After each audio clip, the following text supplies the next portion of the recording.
జీవితం పెట్టే పరీక్షలో చాలామంది ఫెయిల్ అవుతూ ఉంటారు. వారిని వారు తెలుసుకోలేక ఇతరులను కాపీ కొట్టడమే అందుకు కారణం. వాళ్ళకు తెలియదు ఒక్కొక్కరిది ఒక్కో ప్రశ్నాపత్రమని, ఎవరి జవాబులు వారే రాయాలని. మేఘాలు అడ్డుపడినంత మాత్రాన సూర్యుడి కాంతి తగ్గిపోదు. ఓటమి ఎదురైనంత మాత్రాన నీ సత్తా తగ్గిపోదు. రాబడికి మించిన ఖర్చు, ఎదుటివారిలా బతకాలనే కోరిక రెండూ ప్రమాదమే. ఒకటి నిన్ను అప్పుల పాలు చేస్తే మరొకటి సంతోషాన్ని దూరం చేస్తుంది. విత్తనాలను చీమలు తినేస్తాయి, మొలకలను పక్షులు తినేస్తాయి, మొక్కని పశువులు మేసేస్తాయి.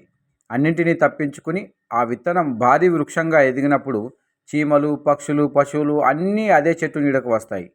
జీవితం కూడా అంతే. సమయం వచ్చే వరకు ఆటుపోట్లను తట్టుకొని నిలబడాల్సిందే. ఆడవాళ్ళ వయస్సు, మగవాళ్ళ సంపాదన అడగకూడదని అంటారు. ఎందుకో తెలుసా? స్త్రీ తన కోసం ఎప్పుడూ జీవించదు, అలాగే పురుషుడు తన కోసం ఎప్పుడూ సంపాదించడు. ఏ మనిషికైనా మనం విలువ ఇవ్వగలం, కానీ విలువ తేలేం. అది ఎవరికి వారే సంపాదించుకోవాలి. ఎవరిని చిత్తు కాగితంలాగా చూడొద్దు.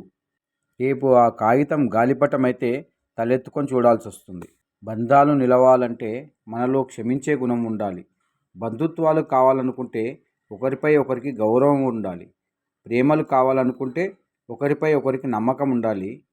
నలుగురిలో కలిసి ఉండాలంటే చిన్ని నవ్వుతో పలకరింపులు ఉండాలి.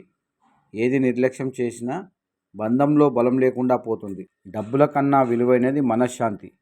ఎందుకంటే దానిని ఎవ్వరూ మనకి అప్పుగా కూడా ఇవ్వలేరు. నీవు అడిగినా అడగకపోయినా తనకు తోచిన సలహా చెబుతుంది. నీవు కోరినా కోరకపోయినా తను ఇవ్వాలనుకున్నది నీకు ఇచ్చేస్తుంది. అదే కాలం. జీవితంలో విజయం సాధించడం అంటే ఎవరినో ఓడించడం కాదు, నిన్ను నువ్వు గెలవటం.